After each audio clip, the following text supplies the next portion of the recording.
আসসালামু আলাইকুম ভিউয়ার্স, রেহেনা রান্নাঘরে আপনাদেরকে স্বাগতম। আশা করি দেশ ও প্রবাসে যায় যেখানে আছেন আল্লাহর রহমতে ভালো আছেন, সুস্থ আছেন। আজকে আমি আবার একটা দারুণ মজার রেসিপি নিয়ে চলে এসেছি। আজকে আমি ডিমের ভর্তা করে দেখাবো। এখানে আমি ডিমের ভর্তার জন্য সব উপকরণগুলো নিয়ে নিয়েছি। আমি নিয়েছি 2টা ডিম, পেঁয়াজ কুচি, মরিচ কুচি, সরিষার তেল, লবণ, 2টা শুকনো মরিচ। তাহলে চলুন কথা না বাড়ে কিচেনে যাওয়া যাক। আমি কড়াই বসিয়ে দিয়েছি, গ্যাসটা আমি অন করে দিয়েছি। এবার আমি দিয়ে দেব তেল। এখানে আমি দিয়ে দেব সরিষার তেল অল্প করে। আমি প্রায় 1 টেবিল চামচ সরিষার তেল দিয়ে দিলাম। আমরা যেহেতু ভর্তা করব, সরিষার তেলটা দিলে বেশি ভালো হবে। আমি এবার শুকনো মরিচ 2টা ভেজে নিব।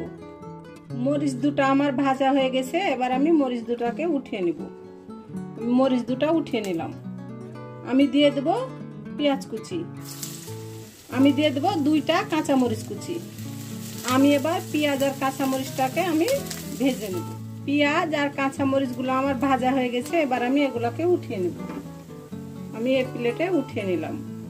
পেঁয়াজ আর কাঁচামরিচ ভেজে যে তেলটা রয়ে গেছে সেই তেলের মধ্যে আমি দিয়ে দেব ডিম। ডিমগুলো আমি দিয়ে দিলাম। আমি ভর্তাটা 2টা ডিম দিয়ে করব। আমি এবার ডিমগুলোকে ভেজে নেব। আমি দিয়ে দেব অল্প করে লবণ, সামান্য। এটা যেহেতু ডিম, এখানে বেশি লবণ দেওয়া যাবে না। আর ডিমটা আপনাকে মিডিয়াম টু লো হিটে ভেজে নিতে হবে, নইলে ডিমটা নিচে যদি পুড়ে যায় তাহলে ভর্তাটা খেতে মজা লাগবে না। আমি ডিম 2টা ভেজে নিয়ে আমি ফিরে আসছি। ডিমগুলো আমার ভাজা হয়ে গেছে। এবার আমি ডিমগুলোকে উঠিয়ে নিব। আমি এই প্লেটে উঠিয়ে নিব। আমি সবকিছু ভেজে আমি উঠিয়ে নিয়েছি। এবার আমি ভর্তাটা করে নিব। আমি মরিচের মাথা 2টা ভেঙে নিলাম। আমি এখানে দিয়ে দেব অল্প করে লবণ।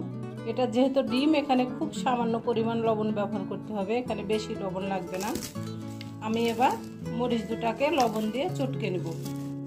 ডিম সিদ্ধ করেও ভর্তা করা যায়। সিদ্ধ ভর্তার একরকম স্বাদ, আপনার ভেজে ভর্তা করলে আরেক রকম স্বাদ। আমি এবার দিয়ে দেব পেঁয়াজ কুচি। আমি এখানে দেশি পেঁয়াজ 3টা পেঁয়াজ কুচি দিলাম।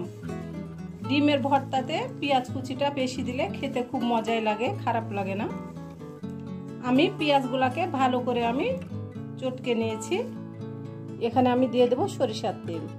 আমি এখানে প্রায় 2 টেবিল চামচ সরিষার তেল দিয়ে দিলাম। এবার আমি ভাজা পেঁয়াজ আর কাঁচামরিচ কুচিটাও আমি কাঁচা পেঁয়াজের সঙ্গে আমি চটকে নিব। আপনারা যদি ধনিয়া পাতাটা খেতে পছন্দ করেন তাহলে অবশ্যই ধনিয়া পাতাটা ব্যবহার করবেন। আমি এবার ডিমগুলা দিয়ে ভালো করে চটকে নিব। এটা অসম্ভব মজার একটা ভর্তা।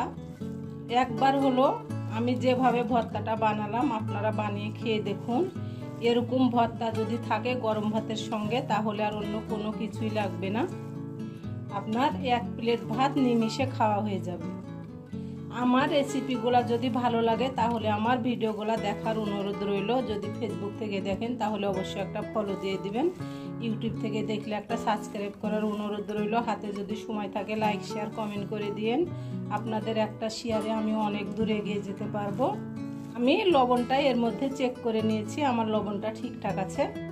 এটা একেবারে সিম্পল একটা রেসিপি, খেতে অসম্ভব মজা। এটা আপনি ভাত, রুটি, পরোটা, খিচুড়ি সব কিছুর সঙ্গে পরিবেশন করতে পারবেন।